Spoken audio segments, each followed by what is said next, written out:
Welcome back to Community Talk Radio. This is Project Independence and You, Talk of the Town. I'm Kristina Lou, your host, and I'm chatting with Otto Los, and we are talking about, we're excited now. Now this is our time to shine, Otto, because we get to really just talk about all the wonderful thoughts that are going on in our head. And Otto, if you are watching us on YouTube, there is a full, there's articles being whipped out. I mean, there's a lot happening right here. Between the two of us, we're covering this table with all kinds of different things. So, Well, I had yes. one Oh, that, go ahead. has come up a few times. Sure. Gen Z. Oh, all right? okay.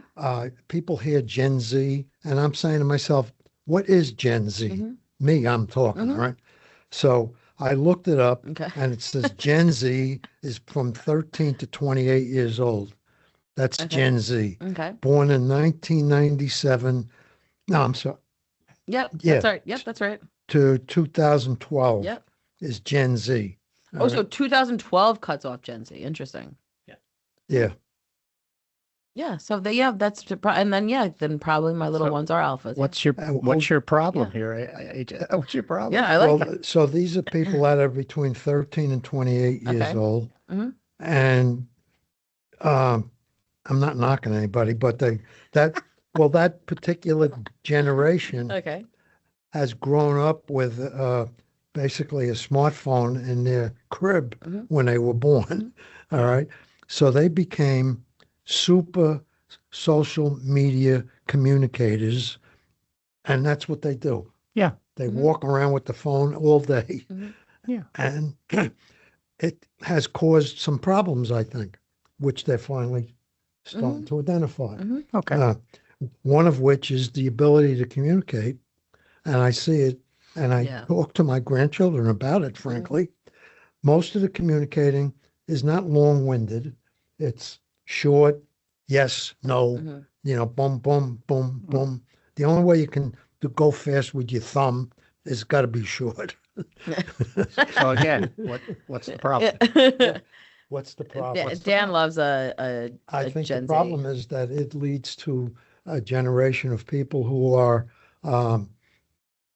very much wrapped around social media and not able to communicate face to face as well as they should, my opinion.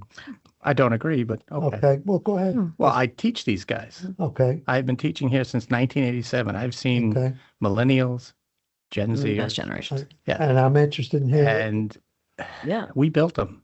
We Mhm. gave them all this stuff to do, and we have to adapt to them. They have to. They don't adapt to us. We adapt to them, just as our parents adapted to us. Right. We have to adapt to them, and we have to find ways to use all this stuff properly. Mhm. You're absolutely right. There Yeah. are bad issues, okay, but there were bad issues in my generation because exactly when the I was same way, born, right? there was a television in the house. My father was born. There was neither radio or I television. didn't in the have house. that either. Yeah, exactly. Yeah. So, Yeah. and people told me when I was a kid, you're not going to get anywhere. You watch too much TV. You don't read enough. You don't do this. And yet I'm sitting here with multiple degrees, Right. hosting this, being one of the people. Nobody on the loves show. TV more than me, guys. Listen. No, I agree. used to No, you have such a good point. Like get it's every picked generation. on by my aunts, uncles, and to some extent my parents. You watch too much TV. Mhm. And your brain's going to go to mush, and you're not going to make anything out Yeah. of yourself. No, I'm No, just it's so saying these true. are the Yeah. things that were said to me. Okay. So it's generational. We have to adapt to them. Like today, I have a class started this week, and AI is here. No no question. stopping it. I'm a proponent. So am I. But Yeah. but Limits. it's a tool. Yeah, tool. Yeah, there. Yes. It's a tool, Yes. and it shouldn't write your essay for you. But I gave this example. Let me give you this example real quick. When I was a kid and I was given an assignment in school, fifth grade, let's say, to write a book report, or not a book report, a report about something, I'd go to the library, right? And I'd go to the reference desk, and there was a lovely woman behind the desk who I knew, but I didn't have to know her. Reference people are wonderful in libraries. And I'd say, this is the information I need. And she would go get it and give it to me. What's the difference? Yeah. I agree. And so I tell my students, Yeah. I want you to use it as a tool to gather information. But in the end, you have to interpret it. Don't let the machine interpret it. Because the machine even says at the bottom of every page, of every AI thing, I can be wrong. So they have to go and they have to go find the other information. To me, it just speeds up the option. Go have my mom drive me to the library, Right. having to spend hours culling through books. We're just speeding up life a little bit. And there are negatives to that too. Right. But in the end, these kids are they're very smart. I think they do communicate well. They communicate better than us, I believe. Well, you can talk from better experience than me. You know, I think they communicate. Yes, do they communicate in short sentences? God, I love that. I do. Well, I don't want some verbose conversation. I want to move on. Yeah. You know, and they're real good at it. Yesterday, I'll give you just an example. Yesterday, I had to look stuff up. They used AI to look it up in class because I wanted to see this happen in front of me. It's the first time I've done it. And I gave us a group of terms and I said, look it up. But then after you've looked it up, you have to put it in a paragraph that makes sense. They had to submit it electronically as an assignment. But then halfway through the class, when the assignment was over, they then had to present that information verbally to me and to everyone else in the class. And I will tell you, I have 30 kids in the class. We did 22 presentations. They were brilliant. Yeah. They know what they're doing. I'm going to retract some of what I said. And these are Z's. These are Z's. I used AI. All right. Yeah, Like so for do I. this show, if I'm not going to lie. So do I. so do I. all the time. Like Special Olympics is going to be on, and they were today. Great organization. That's So what I go do to too. AI and I Yeah. say, give me 10 or 15 Questions, yep. good questions Yeah, same. to ask. Yeah. And instead of going through 12 websites, Yeah. all right, it's a tool, enables me to save a lot of time and get to the point. But always be wary of its answers. Yeah, I agree. You know, Well, that's That's, what. I don't trust use but that verify. Yeah. as the Trust but final. verify. I then think about, okay, what else is involved here? Does this make Right. sense? So maybe I'm wrong. No, you're not Right. wrong. Yeah. You just have a point of view, and I don't have a problem with that point of view. It's that I have an advantage of spending a lot of time with. Actually, she's going to love this, but millennials are my favorite generation. They're Avi. my favorite.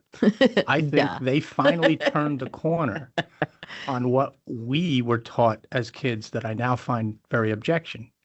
I'm not retired. I should be retired. I retired, but I can't. But he's not allowed. My internal being tells me I have to work. I have to do something. Yeah. I must do something, and I must work for someone, even if I don't like them. But I love it here. Don't get me wrong. Disclaimer. Just to say, I've always loved it here. That's the reason. Yeah. But that was instilled in me by my parents, who said, "You work till you die." Well, why would I be sitting Millennials here don't do that. 89 years old? Exactly. But the I didn't believe millennials, that. what I loved, and I've had children. Three out of the four of my children are millennials, and the last one is a Z. And yeah, if they're not being treated properly, we would be treated like crap, and we'd still go to work every day. That's ridiculous. That's stupid. I love these kids because they look and they say, nope, the world is not here for me anymore. There's no gold watch after 50 years. If my employer treats me badly, I'm going to move on. Yeah. Well, And I that's think a that's whole brilliant. other topic, is corporate America. No, but I think Yeah. I think I remember leaving a job, and my father looked at me and says, "Do you have another one?" I said, "No, I'm going back to school." He said, and then I did find one, and he said, I went back to an older job. He goes, "You're getting paid less, aren't you?" I go, "Yes." He said, "Why?" "Because I like it there." Yep. And I did that, and my generation's not supposed to do that. I have stories like that myself, and I was ahead of my time when it came to that. Yeah. I wasn't going to work for somebody. You know, you have a choice when you work for people. Either you can adapt to them or you can't. And if you can't, they're not going to change. Right. Then you move on. But there are so many of an older generation, with all due respect, that find that abhorrent. That they think, no, you work, you collect a paycheck, and you die. See, but I think not like the it way goes the to world like, needs to work. back to what Dan's saying, and frankly what this show always has been is, that's why it's so important to like have an intergenerational component of life, because this way because listen, what you're saying makes sense. And I think every generation, it's human nature, right? To be like, in my generation, it just comes up like in your brain. So you almost like, but if you're, I have friends that run the gamut of every generation possible. And it's fun because at the end you're saying it, and like as Dan was saying, he's dealing with these kids, and there are a lot of benefits, but of course every generation has something that you might not be as strong at it, and whatever it might be. But I do think it's so important to open your world to this intergenerational thing, and Otto, you do that with your grandkids, and it's Well, as you know, I have 10 grandchildren, and I feel like I communicate with them. yeah. And I do get it, and I get some of it. I think that you can go. The phone is addictive. Yes, I'll be absolutely. the first one to say, Yeah. I am addicted to Yeah. the phone. Everyone is. Right. Yeah, But again, to me, it's like evolutionary adaptation. yeah. Yeah. We evolved and adapted to TV. We evolved, adapted to radio. We evolved and adapted to computers. We evolved and adapted to robotics, and all of these things that became part of Look, every generation going back to the Stone Age had some adaptation they So, had right. to make. Yeah. It's up to us to find out how we take this stuff. And I agree with you. Some of these kids are completely addicted to social media. How do we get to a point where we've adapted it to work within our lifestyle? Yeah. Like everything else we have. It's just adaptation more than anything else. Well, I'm for example, I'm on text messaging with my grandchildren all the time. Yep, me too. If Well, I didn't their parents. say that was acceptable and I sat there and waited for them to call me, like I hear people say, oh, they never call me. Oh no. Well, true things, maybe call them or learn how to do text Yeah. messaging. Well, before there was text messaging, before there was the internet, my parents would always yell at me, the call, write, whatever. Now I text message almost on a daily basis with all of my children. That's unheard of. Yeah. That's a complete different. No one can ever accuse me of not communicating with my kids. Oh yeah. Yeah, it's a different form of communication. I'm also one that, like you've heard me say, if somebody asks you what time it is, tell them the time. Don't make, that the watch was built in Switzerland. There were 48 people who worked for the company, and they bought the parts. Right. in You're also you're China. like a Again, bulleted list guy. That goes back to the brevity of conversation. If we're having a conversation now because it's part of what we're doing, but if you just need from me an answer from me, I'm just going to give you the answer. Right. I'm going to move on. Right. Yeah. It's funny. I was getting a haircut this morning. All right. I can tell. It Before looked great. coming in. All right. Wow, because he's like, I'm coming back 2026, Well, baby, before with my coming- I'm going to be on haircut. camera. And nobody knows who I'm talking about or anything, but I'm sitting there waiting while my barber is working with another guy, all right? And this other guy kept talking and talking and talking about everything and anything. And the barber just kept going like this. Just nod and you know. smile. Just like, I felt like telling him, I said, man, give the barber a break. I think we all know people like that, Yes. and we're conscious of that, and we're patient with that, and I think that shows more about you than it does about them. Well, Yes. I mean, When it when was you're all patient. about what he was saying. And that's fine. There was never a break in the action in terms I mean, of getting any feedback. If for me, this happens often in my office door. I'll be working, and a student or someone will step in. They'll just start telling me about their day, and finally, I just say, I got to get back to this. I mean, you can be polite about it, but you want to give them at least the time. Yeah. Maybe they've got something going on that they need to release, or something they just need to get off their chest. The So, amount of time I get people. well, in you're a my social family worker, so you work, get you get that all the Yeah, time. I'm like, and I laugh because some of my other family members don't have the same skill set. Well, like where your office is, all right. I know I good was Lord. guilty yesterday. I Yeah, knock on the I was window, talking. Yeah, and please. you're on It's- doing work. But you know what? It's boundaries, right? And like that's something that we've also touched upon on the show. That's important to set up because I've set those because everyone thinks just because I sit there that I'm like the receptionist. Yeah. and I'm not. The worst cubicle in that whole. They should give you an office. Well, No, thank you really, guys. yeah, you Pass should, it along. yeah. Put it in the comment card.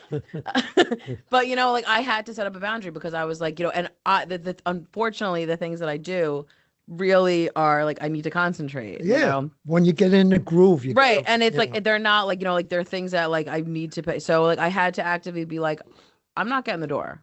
Like you can knock on this window all you want, but I'm not gonna get the door. Like the person that's supposed to get the door will get the door, And so I had to, which is tough for me because I'm like my instinct is to, and then I'm like I had to like make. Maybe a you should boundary. put like a poster up there.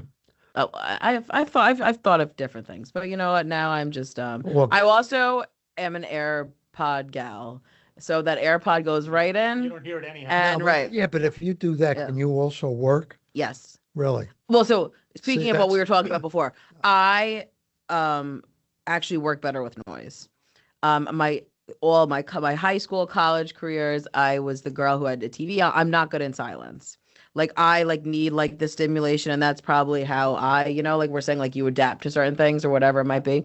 That music on in the background. yeah, I'm like a big podcast gal, so like podcast in ear, me working, and I need that. Like it actually helps me focus Everybody more. works different. No, but it Yeah. goes back to what Dan was saying, and it's like adapting to, whatever. And listen, my house is the TV house, like every room had a TV going 24/7 in my house all day long. And I think all of us have that, because my husband did not grow up that way, and I left because he'll be like, this is also adapt. And I've been with him for like 23 years, right? And he knows I need like the TV to sleep. But for him, he's like, oh, I can't fall asleep with the TV on. I'm like, you've been doing just fine for 23 years, right? But we were laughing because he just says he can't fall asleep because it's on. So we've come to like a happy medium that we'll put on, because now, TVs have so many things like a bonfire on the beach. So that'll be on like the TV. So this way I'm getting some kind of like noise, and he like, loves a bonfire on the beach. So it works out well. Well, like the work world, I go back in 1954. I started working for an insurance company at 80 Maiden Lane, downtown New York. And the office, we were in the rating department, all right? And the office, every desk is right on top of each other, facing each other. No exaggeration, probably 200 people in a room as raters. And we all had manuals. Oh, This was wow. before computers. Mhm. And you rated policies with these books, all right? That was one evolution. Then came along, everybody got either a cubicle or their own office or whatever. And then when I worked with Mars, I didn't work in the home office, but the home office was open office environment. So everybody could interrupt everybody at any time. And my view, Anybody can interrupt. which is true. Yeah. No, So 100%. my view of that is you better really, really be able to Yeah. concentrate. Yeah.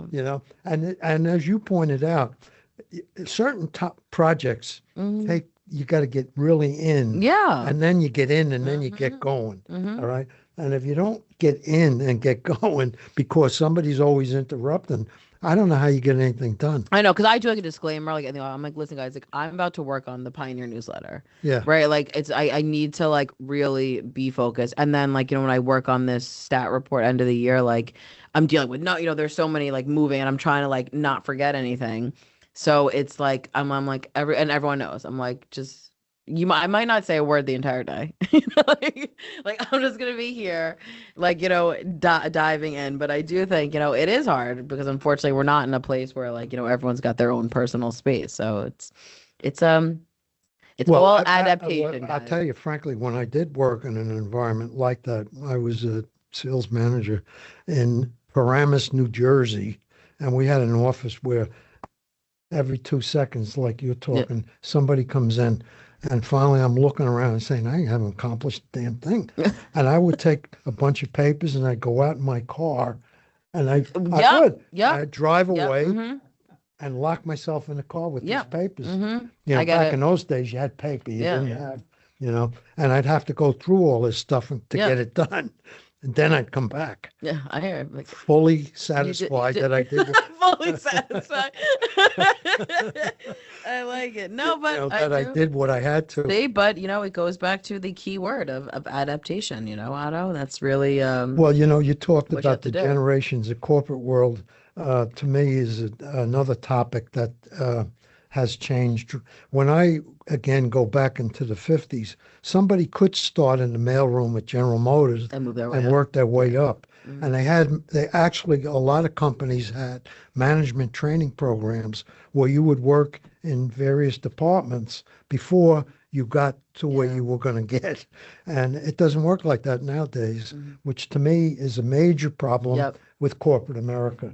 People come in at the top. They don't know anything about what goes on from any level down, and that's a bad You know, all they're looking at is that little group up here, this pocket. How can we make money, you know, for ourselves, basically? And, you know, to me, No, that's, you're so right about that, and it's so unfortunate. And I'm always so I admire when I see an organization, that is, promoting like within and you're working your way up because I think that's such a huge thing, and for especially for the worker to feel like that's something that's attainable, because then you want to like get to that place, and I think it is horrible, frankly, when you don't, and it goes back to especially because my mom, as she comes to retire, she's been with, her job for a bazillion years.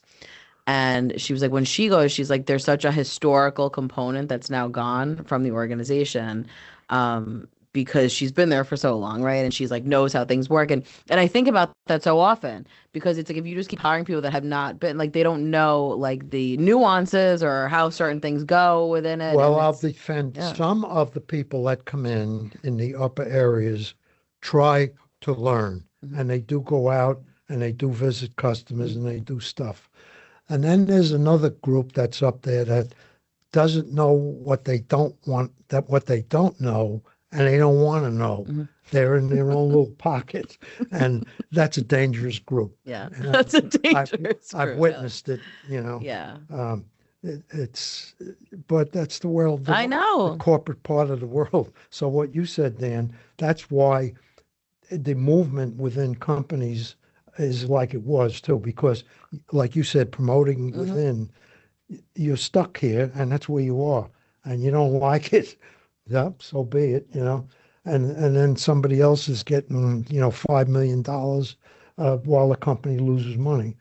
Uh, I know, but it's how you gotta do what's best for yourself, I well, think, it's really. And be your own advocate, right? Like, and it goes back to our initial well thing. within even the work world. Yeah. Yeah, No, like, and it's hard. yeah. I mean, listen, it's something that especially when you're younger, it's not always the easiest thing to do, but I do think, back to our original point, with the Gen Z thing, that they are likely to be more vocal and when something is not, working for them. So I do think, we're talking like every generation has positives and negatives, and I think that that's something that, as we've said, like evolutionary, have they've been kind of ingrained in them to be a little more vocal with those things that like that don't feel right to them, which is a good thing. And a Yeah. lot of it comes down to somebody having to adapt to change because It that's is. the way it is.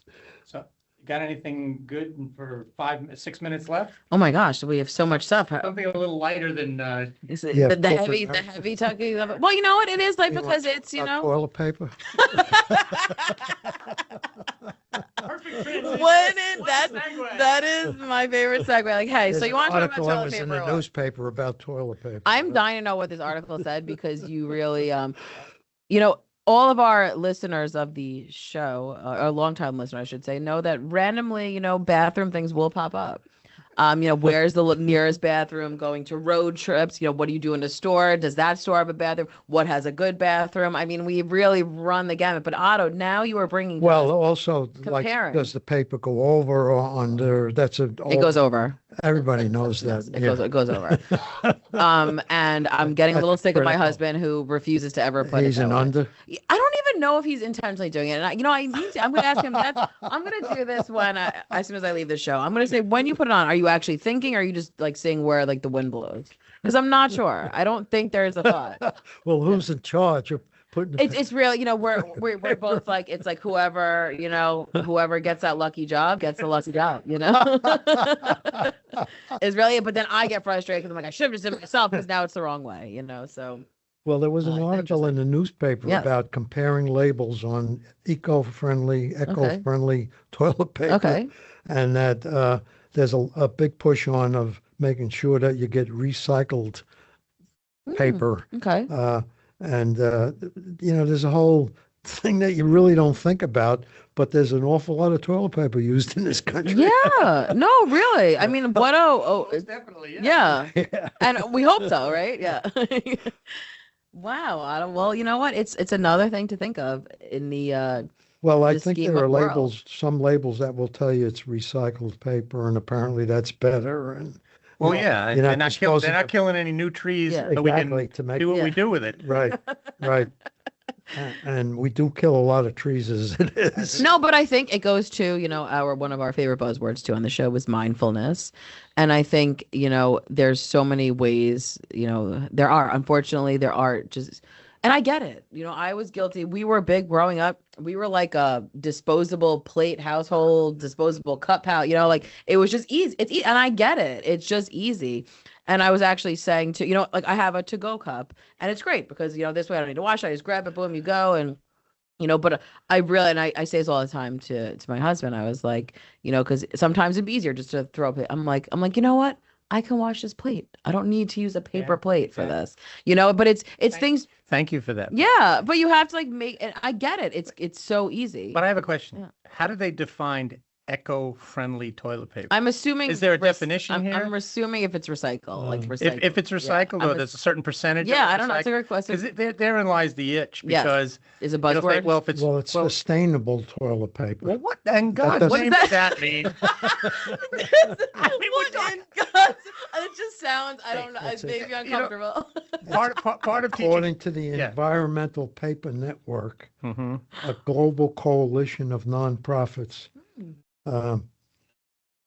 They recommend buying sustainable toilet paper or reducing toilet paper use. I'm not sure how you do that.